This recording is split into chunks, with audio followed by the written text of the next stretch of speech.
दांतों में कीड़े लगना, सड़न होना सबसे कॉमन प्रॉब्लम है अगर दांत और मसूड़े की बात आती है तो। जब भी किसी के ओरल हाइजीन की बात आती है या फिर ये बोला जाता है कि दांत में प्रॉब्लम है, तो सबसे पहली चीज़ क्या होती है, दांतों में कहीं कीड़े तो नहीं लग रहे हैं, दांत में दर्द है, दांत सड़ तो नहीं गया है। तो अगर आपके भी दांतों में सड़न या फिर कीड़े लगने की समस्या है तो ये वीडियो आपके लिए है, क्योंकि आज मैं आपको बहुत ही बेहतरीन तरीका बता रही हूँ। अगर आपका दांत है उस पर अभी तक कैविटी नहीं लगी, हल्की हल्की कैविटी स्टार्ट हो रही है और आप चाहते हो कि आगे चल के आपके दांत कभी भी सड़े न, उसमें कीड़ा न लगे, तो इसके लिए मैं आपको एक अच्छी सी रेमेडी बता रही हूँ। साथ ही साथ अगर आपके दांत में ऑलरेडी कैविटी है तो इसको कैसे फिर से किया, पहले की तरह किया जा सकता है, फिर से एकदम से आपका जो पुराना दांत था वैसे आप कैसे कर सकते हो, उसके बारे में भी जानेंगे। तो वीडियो को आप अंत तक जरूर देखिएगा। मैं हूं डॉक्टर पूनम और आप देख रहे हो healthy facts with doctor Poonam. Video शुरू करने से पहले अगर अभी तक आप लोगों ने चैनल सब्सक्राइब नहीं किया है तो प्लीज़ सब्सक्राइब कर लीजिएगा, बेल आइकन को प्रेस करना बिल्कुल ना भूलिएगा ताकि आपको न्यू वीडियोज़ की नोटिफिकेशंस मिलती रहे। तो चलिए शुरू करते हैं आज का टॉपिक। अगर आप ये सोचते हो कि आपका दांत है उसमें कैविटी हो गई है, डीप कैविटी जिसको हम बोलते हैं, सड़ गया है दांत, कीड़ा लग गया है और आपके दांतों में खाना फंसता है, दर्द है, खड्डा हो गया है, और ऐसी सिचुएशन में आप कोई भी होम रेमेडी के थ्रू आपके दांत की कैविटी को फिल करना चाहते हो, पहले की तरह दांत को करना चाहते हो, तो ऐसा पॉसिबल नहीं है। होम रेमेडी तभी वर्क करती है जब आपके दांत में अभी तक कैविटी स्टार्ट नहीं हुई है या फिर हल्की हल्की पिट एंड फिशर्स है, उसको ये रिमिनरलाइज कर सकती है, या फिर आपके दांत में आगे फर्दर कैविटी होने से बचाया जा सकता है। अगर आपके दांत में दर्द है तो आप होम रेमेडी के थ्रू दर्द को कम कर सकते हो, जैसे कि आपके कैविटी की वजह से दर्द हो रहा है तो ऐसी सिचुएशन में आप थोड़ा सा लौंग का तेल लीजिए, उसको अपने एक कॉटन पे लौंग के तेल का 2-3 ड्रॉप डालिए और जिस दांत में दर्द है कैविटी उसमें लगा के छोड़ दीजिए। उससे आपके दांत का दर्द है वो कम हो सकता है। लेकिन अगर आप ये सोच रहे हो कि कैविटी ठीक हो जाए, तो कैविटी तो वहाँ पे गैप हो गया, खड्डा हो गया है, तो कोई भी होम रेमेडी उसको ठीक नहीं कर सकती है। उसके लिए आपको डेंटिस्ट के पास जाना होगा और उसका ट्रीटमेंट करवाना होगा। डेंटिस्ट आपके दांत को पहले की तरह कर सकते हैं, चाहे वो कितना ही सड़ गया हो। उसकी जो कैविटी है उसको अच्छे से क्लीन किया जाता है, फिर आपके दांत के कलर की फिलिंग, जिसको हम कॉम्पोजिट फिलिंग भी बोलते हैं, उसके थ्रू आपके दांत के कलर की मैचिंग की जाती है और आपके दांत को पहले जैसा कर दिया जाता है, फिल कर दिया जाता है। इससे आपका दांत नया भी हो जाता है और सड़न भी ठीक हो जाते हैं, दर्द भी ठीक हो जाता है।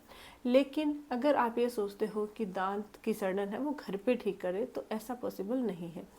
अब अगर आपके पिट एंड फिशर्स या हल्की हल्की कैविटीज़ लाइन है या फिर आपके अभी तक कैविटी नहीं हुई है और आप चाहते हो आगे चल के आपके कभी कैविटी ना हो, तो इसके लिए आप कुछ होम रेमेडी अपनाओगे तो आपके डेफिनेटली बेनिफिट मिलेगा।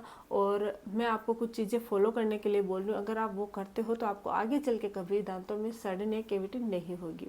इसमें सबसे पहला है कि अगर आपके दांतों में आपको हल्का दर्द फील हो रहा है या फिर आपके वीकनेस फील हो रही है, पिट एंड फिशर्स कैविटी है, तो आप क्या कीजिए, 1 गिलास गुनगुना पानी कीजिए और उसमें आधा चम्मच फिटकरी का जो पाउडर होता है उसको मिक्स कर लीजिए और उससे कुल्ले कीजिए। फिटकरी में anti bacterial, anti inflammatory property पाई जाती है जो दांत के दर्द को कम करती है, मसूड़ों और दांत का जो इन्फेक्शन है, इन्फ्लामेशन है, उसको दूर करने का काम करती है। साथ ही इसका जो एंटी बैक्टीरियल गुण है वो दांतों में और मुंह में मौजूद जो बैक्टीरिया होते हैं उनको डिस्ट्रॉय कर देता है, जिससे आपके दांत का दर्द भी दूर हो जाता है और आपके दांतों में अगर कोई इन्फेक्शन होने वाला है तो वो भी, उससे भी बचा जा सकता है, जिससे आगे कैविटी होने के चांसेस भी कम हो जाते हैं। साथ ही साथ अगर आपकी पिट एंड फिशर्स कैविटीज़ है तो वो भी रिजॉल्व होते, रिमिनरलाइज होनी शुरू हो जाती है। तो फिटकरी के पानी से आपको काफ़ी बेनिफिट हो सकता है, लेकिन ये आपको बहुत ज़्यादा नहीं करना। अगर किसी को बोल दिया जाता है कि फिटकरी के पानी से कुल्ले करो तो वो दिन में 3 से 4 बार करते, ऐसा नहीं है। आपको सिर्फ एक बार ही फिटकरी के पानी से कुल्ले करना है। इसके अलावा रात को सोने से पहले ब्रश जरूर कीजिए, सॉफ्ट क्रिस्टल वाला ब्रश यूज़ कीजिए। ब्रश क्या करेगा, आपके दांतों की जो सरफेस होता है उसको क्लीन कर देगा और पूरे दिन में जमा हुआ जो खाना है उसको निकाल देगा। साथ ही फ्लॉस कीजिए। डेंटल फ्लॉस एक धागा जैसा होता है, उसको आप अपने 2 दांतों के बीच से क्लीन, कुछ भी फंसा हुआ है वो क्लीन हो जाता है।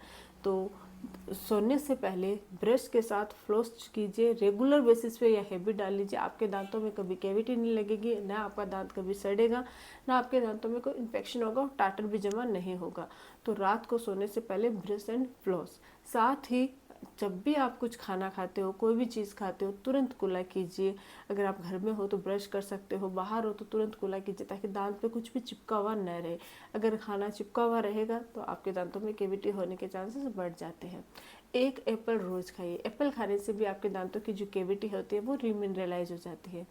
साथ ही साथ आपके दांत और मसूड़े मजबूत और हेल्दी भी बनते हैं। कोई भी अगर आप डाइट जैसे कि जंक फूड्स खा रहे हो या मीठा बहुत ज़्यादा खा रहे हो तो जितना हो सके उसको कम कर दीजिए या अवॉइड कीजिए, क्योंकि आप जितना मीठा खाते रहोगे आपकी कैविटी या सडन होने से कोई नहीं रोक सकता। अगर आपने मीठा छोड़ दिया, कैविटी आपके मतलब बहुत बहुत कम चांसेस ऐसे होते हैं कि जो लोग मीठा नहीं खाते उनके कैविटी होते हैं, क्योंकि सबसे ज़्यादा इफेक्ट ही जो मीठापन होता है, शुगर है, वो आपकी कैविटी क्रिएट करती है। तो मीठा अगर आप नहीं खाओगे तो आपकी कैविटी होने के चांसेस भी एकदम से कम हो जाएंगे। तो इन चीज़ों को आप फॉलो करते हो तो आपके दांत में कभी सड़न नहीं होगी और न ही कभी कैविटी होगी। अगर ये ऑलरेडी हो चुकी है तो आपको कोई भी होम रेमेडी करने की ज़रूरत नहीं है। कैविटी है, दर्द हो रहा है, खाना फंस रहा है तो तुरंत डेंटिस्ट के पास जाइए और उसकी फिलिंग करवा लीजिए। इससे आपका दांत का जो दर्द है वो भी कम हो जाएगा और आपका दांत पहले की तरह हो जाएगा। आज के लिए बस इतना ही। आई होप कि वीडियो आपको अच्छा लगा हो। वीडियो अगर अच्छा लगे तो प्लीज़ चैनल को लाइक कीजिए, शेयर कीजिए, सब्सक्राइब जरूर कीजिएगा। Thank you.